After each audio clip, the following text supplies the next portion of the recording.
Today our topic is war movies. The war movie releases of 2026, the main movies that we'll see throughout this year. And the trailers for these movies are already available on the internet. They're already on YouTube. Some of them have been there for months, and you can already get to know most of them. So let's do a brief summary and also talk a little bit about the true story behind each of these productions, all right? And the first of these productions has already been released abroad in the United States and other countries in 2025, but here in Brazil it hasn't been officially released yet. I know there are people out there who have already used the dark side of the Force to watch the movie, but officially, I believe it will only be released on Amazon Prime on March 26, 2026 in Brazil. I'm talking, of course, about Nuremberg, a production that retells the events that led to the trial of the war criminals, the main German war criminals at the end of World War II. This isn't the first production to touch on this subject, to use the Nuremberg trial as its basis. There's another production from the year 2000, which is very good, by the way. I recommend it. If you haven't watched it, it has the same name, right? Nuremberg. And it's starring Alec Baldwin. And he plays the role of the prosecutor, Robert Jackson, right? And it also has, in my opinion, the best on-screen Hermann Goering, played by Brian Cox, who plays Hermann Goering. Even today, it's a very memorable performance. And what people keep coming back to is Brian Cox's performance in this 2000 miniseries. However, in this movie, we have the actor Russell Crowe playing Hermann Goering. And while Brian Cox has a strong physical resemblance to the real Hermann Goering, Russell Crowe doesn't. All his facial features are quite different from Hermann Goering's. And when I saw this for the first time, I even said, I think I mentioned it on social media, that I thought it was completely unbalanced, right? An excessive choice to have Russell Crowe play Hermann Goering. But when I saw his characterization heavier, he would actually be the perfect actor, man, for a movie about Marshal Alexander Vasilevsky. Imagine that. We have a great movie about high-level military planning in Moscow during World War II. The Life of Vasilevsky, played by Russell Crowe. Look how similar he is. The guy looks just like Vasilevsky in this characterization. So, tell me if you agree with this idea of having Russell Crowe play Vasilevsky, okay? But in this movie here, unlike the miniseries from 2000, whose protagonist is Robert Jackson. Robert Jackson, by the way, is in this movie too, but he's a supporting character played by Michael Shannon. The main character of this movie is once again Hermann Goering, but opposite him is a lieutenant colonel in the United States Army named Douglas Cameron. And Lieutenant Colonel Douglas. Kelly is played here by Rami Malek, who is an actor that has even played a role in that miniseries The Pacific back in 2010. But he won the Oscar for his portrayal of Freddie Mercury more recently, so Rami Malek plays Douglas Kelly. He's the chief psychiatrist of all the legal proceedings at Nuremberg, and he tries to find out, to determine how mentally sane those defendants are. So we can expect a strong clash of ideas between Malek and Russell Crowe's character, just like we saw in the miniseries from 2000, right? But this movie already has several reviews on the internet. If you want to look for reviews, including from Portuguese channels, right? They've already seen the movie in foreign versions. And this movie already has a consolidated review rating, right? So unlike the others I'm going to talk about, this movie already has reviews available, okay? Moving on to the next one here, Litviak, which will premiere in Russia on April 30th. We don't have a release date for Brazil, only in Russia on April 30th, right? But this usually happens with Russian movies. We don't really have an official release schedule in Brazil. Litviak tells the story of Lilia Litviak, a young woman who flew fighter planes in World War II for the Soviet Air Force, right? Lilia Litviak, born in 1921, started flying at the age of 14 and flew solo at 15, right? She managed to earn her pilot's license. And she was a flight instructor until 1941 when Germany invaded the Soviet Union. She then became a fighter pilot, right? Marina Raskova made a direct appeal to Stalin for the formation of all-female air units, and Litviak was accepted into the fighter regiment, the Women's Fighter Regiment. Litviak is the most successful female fighter pilot in history, the most successful woman to fly a fighter aircraft in combat in history. She has about 13 or 14 individual kills, plus around 5 shared kills. Yeah, so she had a pretty intense combat career flying the Yakovlev Yak-1, right? The first fighter that came out of the Yakovlev factory. She operated particularly in the south of the Soviet Union during Case Blue and the counteroffensive Operation Uranus in Stalingrad. And later on, she would fight until August 1943. What I'm going to say isn't a spoiler for the movie, but Litviak dies in combat in August 1943. So you can expect that this is a movie that deals with a very short time window. And I have to tell you, the trailer for this movie already surprised me, in a very positive way. This movie has been in production for many months, many years. I'll tell you that maybe this movie has been in production for about 10 years because its first trailer came out 7 years ago. Okay? So this is a movie that went into production that had already been filmed before the pandemic. And the pandemic probably really delayed the movie's release, right? The movie's launch. And only now, in 2026, are we seeing this movie being released. But I believe, man, that this delay allowed them to, let's say, add a few extra layers to the visual effects, which gave the movie a fantastic look. The Russians, as I've already told you, take great care with historical uniforms. They're very meticulous about that. But the aerial combat, the aerial battle scenes are really good, okay? So I'm looking forward to this movie. Yeah. I believe it's going to be a good production, okay? Litviak, she was posthumously awarded the Golden Star of Eurovision, heroine of the Soviet Union. So she's a national heroine of Russia. So I'm actually really curious about this movie, which is the biggest Russian war production of 2026, without a doubt, okay? The next movie isn't exactly a war movie, but it's a war movie with science fiction, right? It's a science fiction fantasy set against the backdrop of war, which is War Machine, which has the same name as that Brad Pitt movie, which is also from Netflix from 2017, okay? So War Machine, the new War Machine, is going to premiere on Netflix on March 6th. And the first time I saw this trailer, I watched it without reading anything, right? I didn't read anything. I just went to watch the trailer. I watched the trailer. I saw that it was about Army Rangers. Rangers lead the way, right? So they're elite infantry forces of the United States Army during the Ranger training course. They're not even an actual Ranger unit. They're students in the Ranger training course. And then, in the middle of this training course, the guys go for it, right? They find some kind of strange object there, which seems to be an alien object. And this alien object is going to turn into a war machine, right?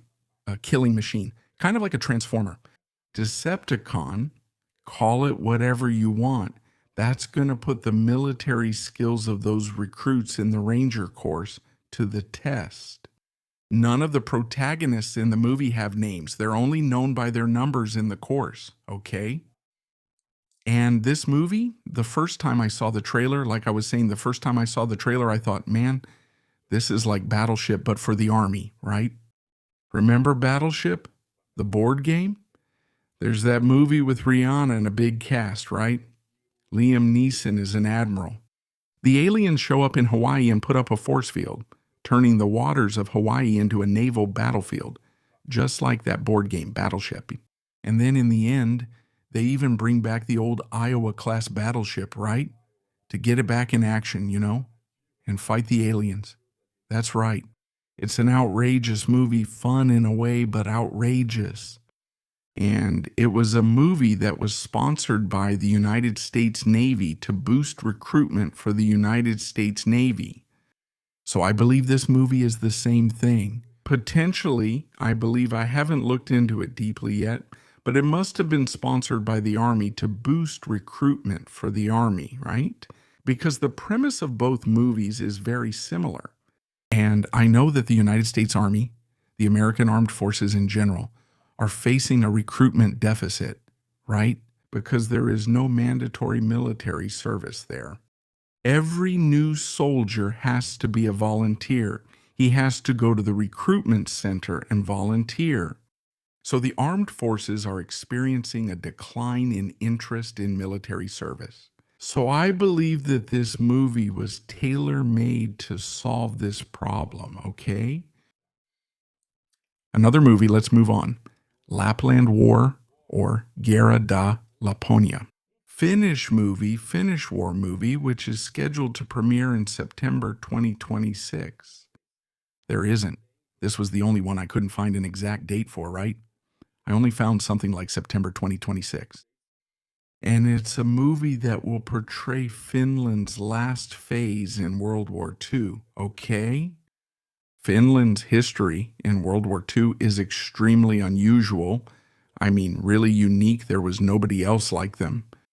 And it's very rarely explored because the most obvious thing about Finland in World War II is to talk about the Winter War, to talk about Zimahal there, and maybe Jotlainen. I know Ilmar Jotlainen. But Finland's history in World War II actually has three major phases, right? The first is the Winter War, 1939 to 1940, in which the Finns fight against the Red Army, the Soviet Union that's invading their country. This is the most well-known phase. Then from 1941 to 1944, we have the Continuation War, which is when Finland gets involved in Operation Barbarossa and attacks the Soviet Union, recovers the territories lost in 1940. And then after that, maintains a defensive stance until 1944 when, in the summer of that year, the Soviet Union invades Finland. And it will cause a new catastrophe, right, in the country, which will culminate in the Battle of Thali and Rantala. Hantala, which, by the way, is the subject of a movie called 1944, which was released a few years ago. Good movie. I like that movie, by the way. And in the Battle of Thali and Hantala, then, the Finnish army manages to stop the Red Army. That's incredible. In 1944, they managed to stop the Red Army, forcing the Soviets then to sign a peace agreement, right, with Finland and not occupy Finland like they occupied the other countries allied with Germany, right? And that's when comes the third phase of Finland's war in World War II, which is the Lapland War, the war that's portrayed in this movie here. What is the Lapland War? You probably know, you've heard the term Lapland as the land of Santa Claus, right? Santa Claus comes from Lapland. But Lapland is the peninsula. It's the province that's furthest north in Finland, the Arctic province up there in Finland, that's Lapland. And unlike the first two phases of Finland in World War II, the third phase, Lapland, is fought against the German army. Right, because part of the agreement between Finland and the Soviet Union to make a ceasefire included the requirement for the Finnish army to expel the Germans from its territory. And the Germans then would have to be expelled toward the north, right, into Lapland to the north, because they could then evacuate Finnish territory toward Norway. So that's what this movie is about, right? You can see that the trailer even shows some relationships between Finnish women and German soldiers. So there must be all the drama of a very sudden change in alliances, right? Friends one day and enemies the next day. And knowing the quality of Finnish cinema, it must be a good production. So let's keep an eye on Lapland War, which will be released in September. Well, so now we have to talk about the last of the 5 films I picked for you, which is the most anticipated of all. I'm sure it's Pressure or Pressão, right? I don't know if that'll just be the Portuguese title, right? But it's Pressure which will be released on May 29, 2026, right? And this pressure, it will explore the last days leading up to the D-Day invasion. On June 6, 1944, the Normandy invasion, right? So the last days are really the last days. It's like the second, third, fourth, and 5th of June, 1944. Why?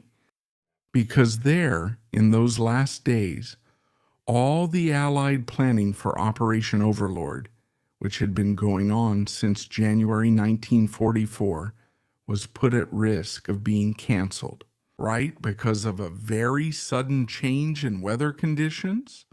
It was expected that June would be a month of calm weather, European summer, so that little breeze blowing on the beaches. But suddenly, a very strong storm swept across the North Atlantic and slammed into the French coast. And an amphibious operation, right, which depended on calm seas to be successful, to get the soldiers to the beach. Successfully, it was completely put on hold because of this adverse weather condition, right? And then our protagonists come into play with the actor Brandon Fraser playing General Dwight Eisenhower, the Supreme Allied Commander, who is complemented in the movie by two other actors from the miniseries Band of Brothers, right, which is Damian Lewis, who played the famous Easy Company commander, Captain Richard Winters, right, who here plays Montgomery. Montgomery, the actor Damian Lewis playing Field Marshal Montgomery. Montgomery, in the context of the planning of Operation Overlord, he was the commander of the invasion. He was the commander of the invasion troops, right? In other words, he was in command not only of the British contingent, but also of the American contingent that would land on the beaches, right? So he had a very important role in these last days of Allied planning. And the trio is completed by Andrew Scott, who plays Eisenhower's chief meteorologist, right? Who was the group captain or a kind of colonel in the RAF, right? James Stagg. So I told you that the last two, Damian Lewis and Andrew Scott, were in Band of Brothers. You might not remember Andrew Scott in Band of Brothers because he has a very small role. Only in the second episode, he plays a soldier named Soldier Hall, who wasn't even from there. Not from Winters' company, no, but he joins Winters in that confusion during the landings on the Cottontan Peninsula, and he takes part in that action at the Brecourt Manor. Brecourt, right? He dies in the action at Brecourt Manor. That's why his participation is really short. But those are two main actors from Band of Brothers, Damian Lewis and Andrew Scott. I found out that this movie is based on a play that was very successful, a British play, which is also called Pressure, which is already about 10 years old. So this play, including the directors of the play, right? The playwright, the directors of the play, are working on this production. So it's basically a film adaptation of the play. And there really was this tension between Ike and the meteorologist, James Stagg. Why? Because a lot of people in the high command, didn't believe it was possible to carry out the invasion the way it was planned.